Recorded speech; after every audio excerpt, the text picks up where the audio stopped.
लेकिन मैं माननीय इस देश के जो है प्रधानमंत्री जी से पूछना चाहता हूँ कि मोदी जी, ये कौन सी आप जो है बेटी बचाओ और बेटी पढ़ाओ की बात कर रहे हैं? क्या राजकालो देवी जो है महिला नहीं थी? क्यों, आखिर क्यों आपके वन विभाग के जो है अधिकारी के द्वारा जो है उसकी हत्या किया? एपीएल की सूची में नाम है, वो कितना रुपया देते हैं? 30 रुपया, और एपीएल वालों को 60 रुपया महीना देना पड़ता है। मैं पूछना चाहता हूँ प्रशासन से कि ये जो लाइट लगाई गई है, क्या इस पे आपको पैसा लेने की ज़रूरत है? डॉक्टर पारसनाथ के बगल में हमारा घर है, वहीं पे जनता दरबार लगेगा। जो हर समस्याओं पे बात, जैसे प्रशासनिक दमनगिरी हो या किसी काम से प्रशासन काम नहीं कर रहा हो, घुसखोरी कर रहा हो, इन सारे समस्याओं पे इनकी बात कर रहा था। और सबसे बड़ा चीज़ है कि मैं इस शासन प्रशासन से, जो वर्तमान में हमारे सरकार चल रही है, इनसे मेरी मांग ये है कि अपने उच्च पदाधिकारियों को इन यहाँ पे रहने वाले निवासियों के पास भेजें, और जो दिक्कतें हैं, चापाकल नहीं है, शौचालय नहीं है, स्वास्थ्य केंद्र बना हुआ है, एएनएम नहीं है, डॉक्टर की कोई व्यवस्था नहीं है, राशन कार्ड कुछ लोगों का बना है, कुछ लोगों का नहीं बना है, स्कूल यहाँ से 3 किलोमीटर 5 किलोमीटर दूर है, सड़कें तो नहीं है बिल्कुल ही। मैं इस पे सवाल उठाना चाहूँगा। आज कई वर्ष हो गए बीते हुए, यहाँ पे निवासी निवास कर रहे हैं, क्या उनका वोट उनके मंत्री नेताओं को नहीं जाता है जो वर्तमान में शासन कर रहे हैं इस बिहार सरकार में? उनको जाता है ना यहाँ के लोगों का वोट? लेकिन अभी तक सड़कें नहीं बनी हैं। हम गाड़ी से आ रहे थे, हमारी टीम आ रही थी, बहुत तकलीफ है। तो जल्द से जल्द जो है इस समस्या के ऊपर जो है वो ध्यान दें, और साथ ही साथ कि प्रशासन कहती है कि हम समन्वय और तालमेल बनाना चाहते हैं, लोगों के साथ हम बात करना चाहते हैं, प्रशासन आपकी दोस्त है, तो सच में उनको ये करके दिखाना होगा कि हम इन निवासियों के साथ हैं, हम इन मूल निवासियों के साथ हैं, इन लोगों के साथ हैं, ये हमारे अपने हैं, और ये कोई गैर और पराये नहीं है जिनके साथ दुर्घटनाएं करते हैं, जिनके साथ मारपीट और हत्याएं और बलात्कार की ऐसी घटनाएं होती हैं। ये आपका परिवार है, प्रशासन को ये ध्यान देना होगा। और मैं आप सभी के चैनल के माध्यम से कहना चाहूँगा, जितने भी यहाँ सुनेंगे नेता मंत्री, उन सभी से कहना चाहूँगा, आप सिर्फ वोट की राजनीति ना करें, क्योंकि पूरे देश में, पूरे प्रदेश में एक हमारा एडवोकेट भाई चंद्रशेखर जी आज़ाद ने इस लड़ाई को लड़ने का जो जिम्मा उठाया है, आज उसी क्रांति को लेकर पूरे बिहार में, लेकर पूरे देश में हम आवाज़ उठाना है। हम अपने दलितों की आवाज़ को उठा रहे हैं, अपने भाइयों की आवाज़ को उठा रहे हैं, क्योंकि एकमात्र वही ऐसे हमारे बड़े भाई चंद्रशेखर जी हैं जो आज इन समस्याओं से जूझ रहे हैं, दलितों की आवाज़ों को उठा रहे हैं, अपने समाज की आवाज़ को उठा रहे हैं। बाकी नेता तो बस वोट लेकर के महंगी महंगी कारों में चल रहे हैं, लग्जरी लाइफ जी रहे हैं, और बिस्लरी का पानी पी रहे हैं, सो रहे हैं। आए यहाँ पर कुएँ का पानी पिए, चापाकल का पानी पिए, भाइयों के साथ बैठ के अपने बातों को रखें, उनकी समस्याओं को समझें। तो आज हमारी भीम आर्मी की टीम यहाँ इसलिए आई हुई थी कि हम लोगों से मिलना चाहते थे, संवाद करना चाहते थे, और तमाम लोगों से हम ये रिक्वेस्ट करना चाहते थे, आप अपनी लड़ाई उग्र होकर ना लड़ें, संवैधानिक तरीके से लड़ें। संविधान हमारे लिए जो बाबा साहब ने निर्माण किया था, वो हमारे लिए सबसे पहले है, सर्वोपरि है वो। सर, मेरा एक सवाल है कि यहाँ के लोगों को ना रोजगार है जी, मतलब किसी चीज़ का सुविधा नहीं है, और यहाँ पे जो सोलर लाइट लगा हुआ है जी, उसका भी पैसा लिया जा रहा है जी। सर, इसके बारे में क्या कहना चाहिए? देखिए, ये मैं जैसे ही आया देखा, आप दिखा सकते हैं अपने कैमरे के माध्यम से कि ये जो सोलर लाइट आपके सामने लगी हुई है, आप दिखा लें। क्या ये सोलर लाइट से इनकी व्यवस्था होने वाली है? बताइए। और साथ ही साथ जिनका बीपीएल की सूची में नाम है, वो कितना रुपया देते हैं? 30 रुपया, और एपीएल वालों को 60 रुपया महीना देना पड़ता है। मैं पूछना चाहता हूँ प्रशासन से कि ये जो लाइट लगाई गई है, क्या इस पे आपको पैसा लेने की ज़रूरत है? आप पैसा लेंगे?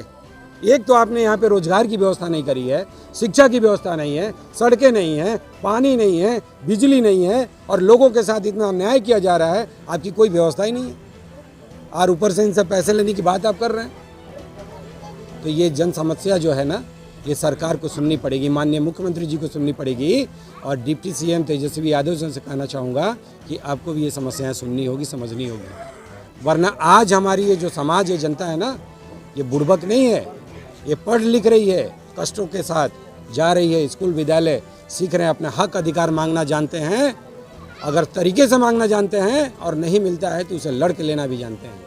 तो बहुत सारे यहाँ पर नेता लोग आते हैं और इन लोगों को सब चीज़ देखते हैं कि हाँ यहाँ के भरण पोषण कैसा है, तो उनके बारे में उन लोग भी कुछ नहीं बोलते हैं। क्या कहना चाहेंगे नेता के बारे में? देखिए, नेता आते हैं और अभिनेता दोनों फ्लाइट करते हैं। हेलीकॉप्टर से आते हैं, नेता भी हेलीकॉप्टर से आता है और अभिनेता भी हेलीकॉप्टर से आता है। महंगे महंगे गाड़ियों में आएगा, महंगे कपड़े पहन के आएगा, उसके लिए हम सारे लोग, यहाँ के लोग, मेरा नेता आया हमारे लिए कुछ करेगा, दौड़ के फूल मालाओं से स्वागत करता है। लेकिन जैसे ही यहाँ पे वोट लेके चला जाता है, वोट लेते समय गार्जियन को, माताओं बहनों को हाथ जोड़ता है, पैर पड़ता है कि हम आपके लिए ये कर देंगे, दिस दैट, दुनिया भर का करता है वो, लेकिन करता कुछ नहीं है। और हमारा संगठन है, हम कोई नेता नहीं है, हम लोग संगठन के माध्यम से आए हुए हैं और जन समस्या को सुन करके प्रशासन के सामने हम भी अपनी समस्या को रखें। सर, जो आज पीड़ित परिवार के पास आप आए हैं, तुमको क्या आप अपनी टीम की तरफ से क्या इन्हें अरमान या कोई ऐसा आश्वासन देके जा रहे हैं आप? देखिए, हमारे सामने यहाँ बैठे हैं पीड़ित परिवार, जो बहन अभी नहीं है, उनके परिवार को, उनके हस्बैंड को मैं कहना चाहूँगा कि ये जो भीम आर्मी का जो जोशीला टीम है, जो हमारे भाई बहन सब लोग को ही लगा हुआ है कि पीड़ित परिवार को न्याय मिले। और मैं आश्वासन देना चाहूँगा, जैसा कि हमारे भाई जिला प्रभारी अमित जी ने कहा कि लड़ाई हम यहाँ से शुरू कर रहे हैं और आगे तक लड़ेंगे जब तक कि बहन को न्याय ना मिले, जब तक उन बच्चों को इंसाफ ना मिले। आज सबसे बड़ी समस्या है कि हमने जिस बहन को खोया है, हमारे बच्चे अनाथ हो गए हैं, उसके लिए सरकार को देखना होगा, सरकार को ध्यान देना होगा। और देखिए, ये कोई नया बात नहीं है। ये जो हमारा समाज है, दलित समाज और आदिवासी समाज, ये सदियों से जो है जुल्म जो है झेल रहा है। लेकिन ये जो घटना हुआ नागर टोली में, आप सोचिए कि हमारी सरकार कहती है कि जो है बेटी बचाओ और बेटी पढ़ाओ, लेकिन मैं माननीय इस देश के जो है प्रधानमंत्री जी से पूछना चाहता हूँ कि मोदी जी, ये कौन सी आप जो है बेटी बचाओ और बेटी पढ़ाओ की बात कर रहे हैं? क्या राजकालो देवी जो है महिला नहीं थी? क्यों, आखिर क्यों आपके वन विभाग के जो है अधिकारी के द्वारा जो है उसकी हत्या किया गया? और यहाँ नहीं, जुल्म की इंतहा तब हद हो गई जब उसके साथ में जो है गलत काम किया गया, बलात्कार किया गया, दुर्व्यवहार किया गया। मैं साफ साफ इस बात को कहना चाहता हूँ कि हम लोग कानून का सम्मान करते हैं, हम लोग जो है लॉ एंड ऑर्डर का पालन करते हैं, लेकिन आज जो है राजकालो देवी जो है अपने पीछे 5 को बाल बच्चा छोड़ के गई है, उसका पालन पोषण कौन करेगा? उसकी न्याय के लिए कौन लड़ेगा? जिला प्रशासन, डीएम साहब, आप जो है, आपसे उम्मीद है हम लोग को जो है कि आप न्याय करेंगे, इंसाफ करेंगे। और अगर प्रशासन हमारी मांगों पे अमल नहीं करती है तो भीम आर्मी जो है संवैधानिक दायरे में रह के जो है उग्र आंदोलन करने के बाद होगी। और एक और बात मैं कहूँगा आपके मीडिया के माध्यम से कि आज़ादी के इतने दशक के बाद भी जो है हम लोग ससाराम मुख्यालय से 150 किलोमीटर दूरी पे यहाँ पर आए हुए हैं, पहाड़ पे। सोचिए कि आज इस पहाड़ी क्षेत्रों में करीब 25 से 30 हज़ार लोग निवास करते हैं, लेकिन इनके लिए जो है बहुत सारे एमपी जीते, एमएलए जीते, लेकिन इनके लिए क्या मिला? कुछ नहीं मिला। सरकार की सारी योजना यहाँ जो है विफल है, कोई योजना यहाँ पर धरातल पर काम नहीं कर रही है। तो इसलिए जो है मैं कहूँगा कि तमाम जो यहाँ पे सड़कें, बिजली, पानी तो जो समस्या है उसको जल्द से जल्द जो है दूर किया जाए, वरना हम लोग जो लड़ाई लड़ेंगे। और एक और बात है कि जो वन अधिकार कानून जो है जो लगाया गया है, वन सेंचुरी लगाया गया है, तो उस पर जो है सरकार थोड़ा ढिलाई दे और उस पर कुछ संशोधन करे, अन्यथा भीम आर्मी जो है सड़कों पर आंदोलन करने के बाद होगी। देखिए, आपके माध्यम से सूचित कर दे, सिर्फ पहाड़ वासियों के लिए हर रविवार को सुबह में डॉक्टर पारसनाथ के बगल में हमारा घर है, वहीं पे जनता दरबार लगेगा। जो हर समस्याओं पे बात, जैसे प्रशासनिक दमनगिरी हो या किसी काम से प्रशासन काम नहीं कर रहा हो, घुसखोरी कर रहा हो, इन सारे समस्याओं पे इनकी बात सुनी जाएगी और इनके लिए काम की जाएगी। अच्छा, ये आप ये प्रदर्शन होना भी चाहिए। हमारी बहन बेटियां क्या है? कोई गाय बकरी है? कोई क्या है कि लोग उठा के ले जाते हैं, कुछ कर देते हैं? याद रखिए कि ये राजकल्लो देवी है।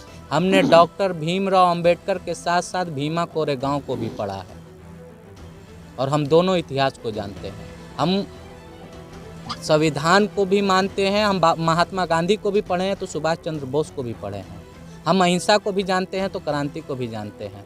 आप अगर संविधानिक भाषा में नहीं मानेंगे तो हम लतियाएंगे और आप लतखोर आदमी लात खाने के काबिल हैं। नहीं तो आप संविधानिक के दायरे में रह के हमारे लोगों के हक हकूक़ की बात करें। आप संविधान से भटकेंगे तो हम भी भटकेंगे।